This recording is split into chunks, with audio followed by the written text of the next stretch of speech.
Hello out there. Got a little project today, and that is this fellow. This tool is called a Scorp, and it's basically a specialty draw knife. So most people would recognize a draw knife such as this guy here. This one's a curved one. This one's specifically a Cooper's tool, and you can use it to round the outside of staves or really do any general rounding work. The bevel's on the top part.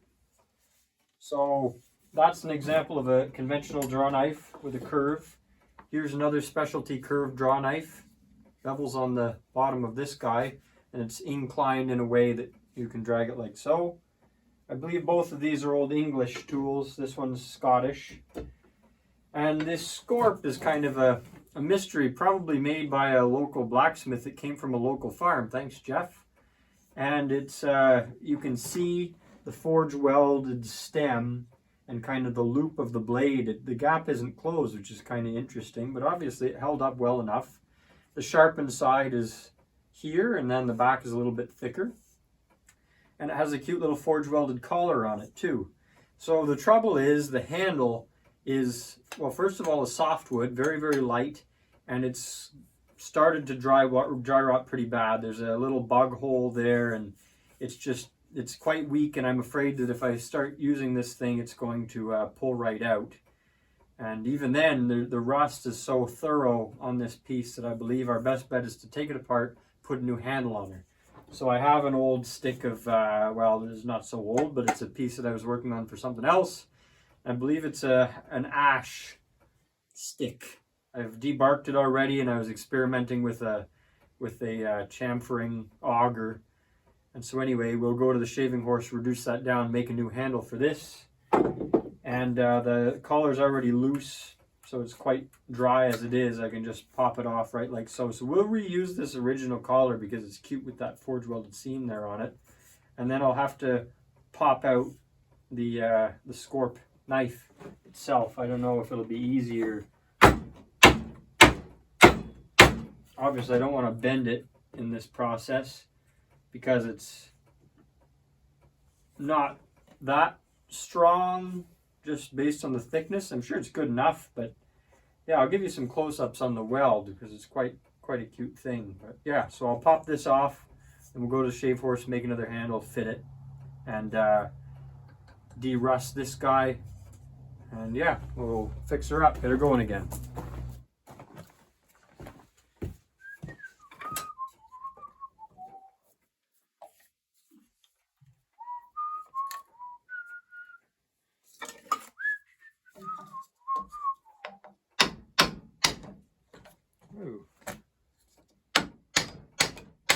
Oh, there we go.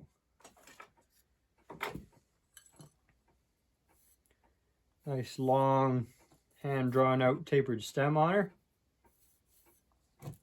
Here, get a close-up of this. Where are we? There it is. This piece, you can see the shape. There's some sort of a defect going on here. It's not a crack that goes all the way through, but something's definitely funny. Maybe it is. Oof. Anyway, you can see where it was gently womped on for a while, probably to give it a bit more force. And this piece is split. You can really see it from the side how it's split and then sandwiched around the blade. So it's quite a interesting forging situation. Let's go on over to the Evapo-Rust with these guys and proceed from there.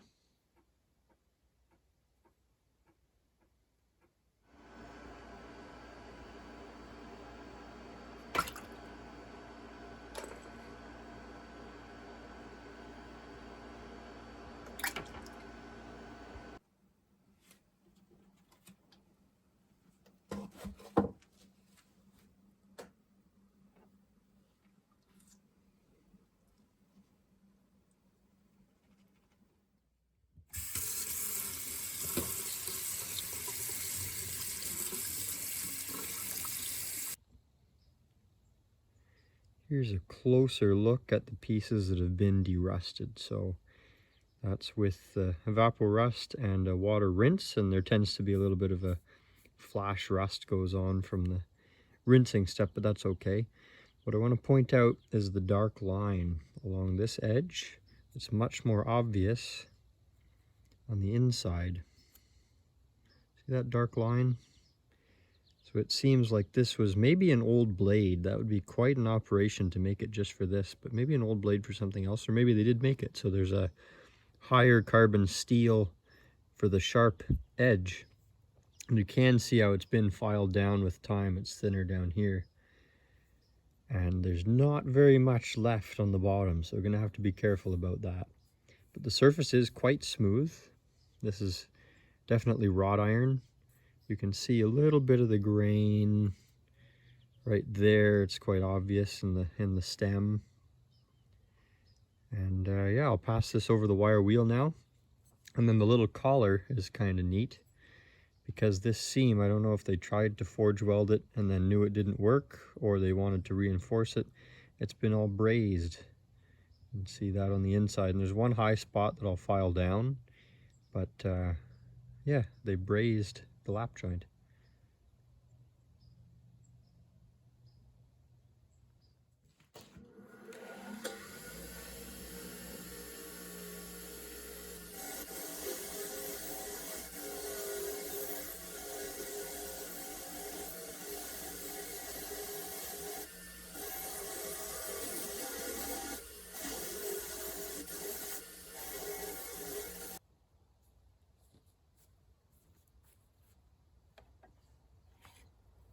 So I found just an old dry branch, about the same size, a little bit bigger than the old soft handle, and I'll use the shave force to knock the knots off and just clear to the bark, smooth it out a little bit.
I'll just kind of finesse the profile with this cute little straight and curved blade spoke shave.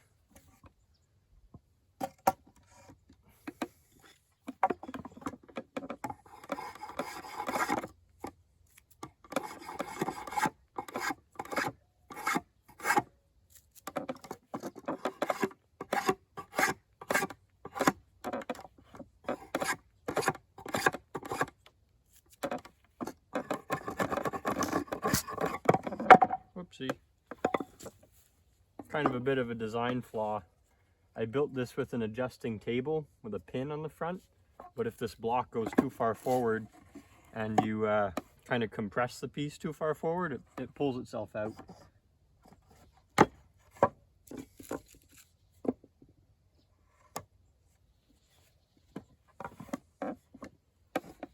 Oh, like that.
Let me try something crazy with this little mini drill knife.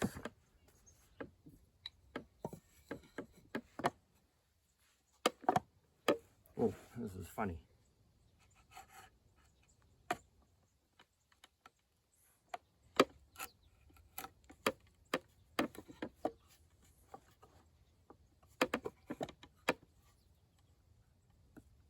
Bah.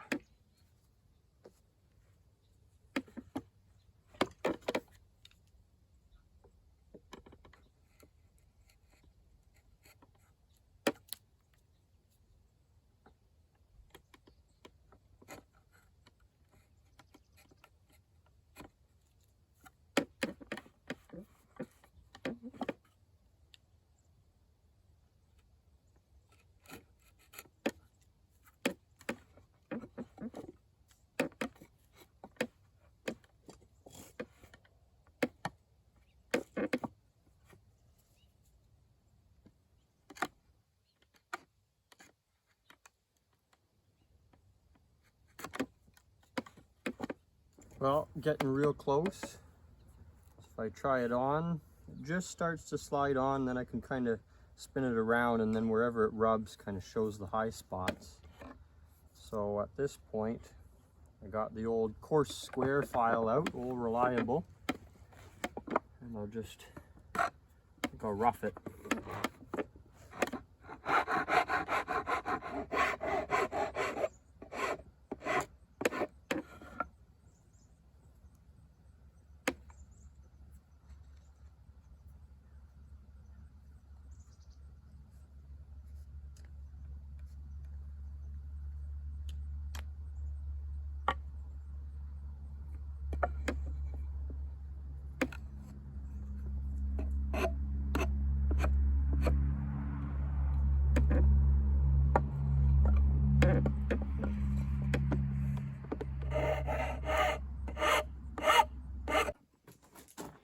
So I found a 1/4 inch deep drill bit, and to match the original, the head should be embedded about 1 1/4 inches from the face. So I'll drill this thing all the way down just until the last flute is kind of level with the face. And that should give us a good depth, and then we'll open up the top of the hole with the mortising chisel by hand. Whoa, that's not a good thing to do to a bit. Oops.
We've arrived at the final step. There's the handle, there's the groove. At the moment it fits quite tightly indeed, but with a little bit of wampus I think we'll drive it down onto there all right. So I have some engine oil for the metal parts and some linseed oil for the wood. So I'll give that a little dose. Gotta remember to put on the collar. You drive it home and forget to put on the collar, kind of kick yourself a little bit. I'll keep adding more coats of linseed as it dries, and it'll darken up and it'll kind of form like a bit of a varnish layer on it.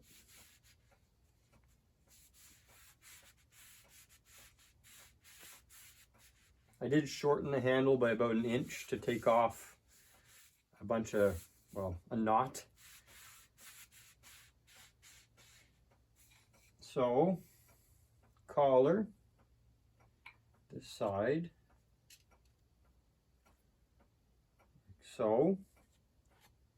And this side there is a slight curve, so I've chosen to put it downward because this is curved up. I think that'll be more of a natural pull. And yeah, engine oil.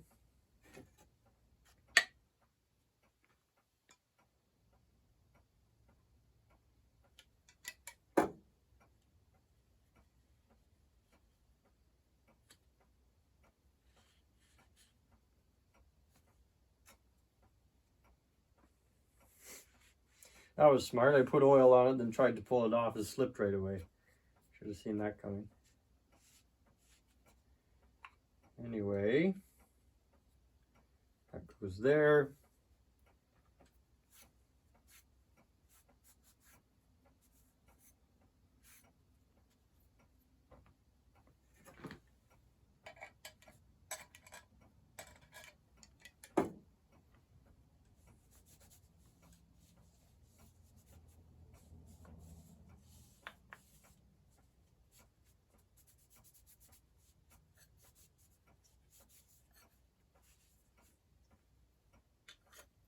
That goes there. A mallet. A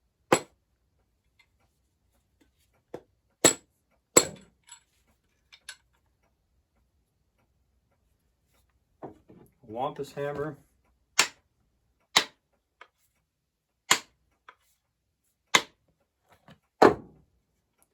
And then I'll just drive that collar down. It'll stand a little bit more proud than on the original, but that's okay.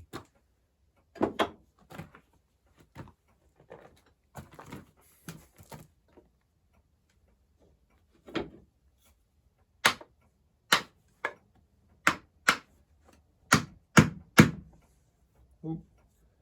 That collar gonna give me trouble.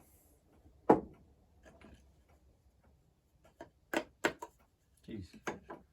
Tool shortage. Let me get something to drive that down.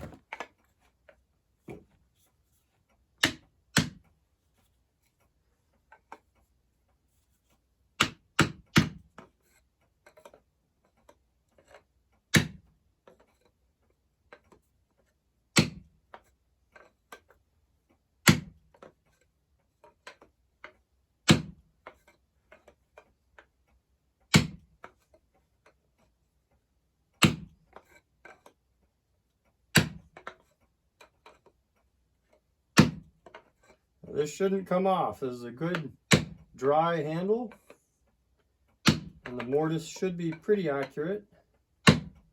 And I passed an old carborundum stone around the knife.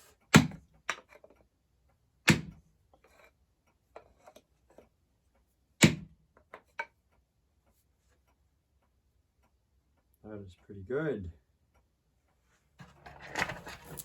The traditional or conventional use of a scorp, at least in the realm of coopering or barrel work, is to smooth the insides of the staves. So especially if you're starting with flat plank stock or whatever, you have high spots and low spots, so this scorp can go in there and take off, you know, take the ridges off, that type of thing, where a curved draw knife is best suited for the outside, like that. And then if you so required or preferred, you could use one of these scrapers with a curve on it to finish the outsides. But that's kind of the traditional application for a scorp. Well, there it is. Now I know there are some of you out there who might think this process was a little bit sacrilegious, and I do feel some of those values. But now this is both a beautiful antique tool as well as a functional piece. It's not been physically altered other than it has a new handle and it's been cleaned. I know an alternative would have just been to wire wheel brush it and keep the patina, but this thing was quite thoroughly rusted. And really there's so many of these tools out there that are just at risk of going to the junk because they look like nothing thrown in a pile in the corner. So this one's saved at least. Let's try it out. Let's christen it by making some bum grooves on that shave horse.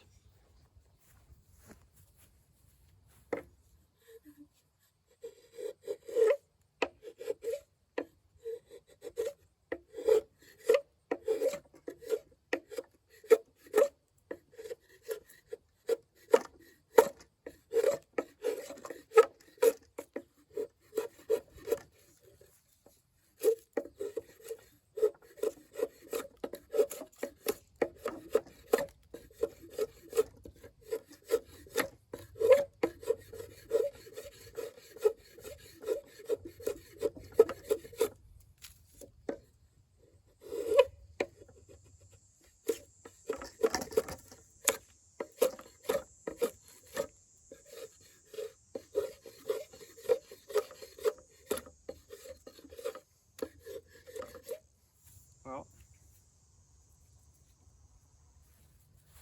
those are some pretty good shavings. So, where are we?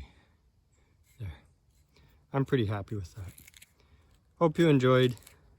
See you next time.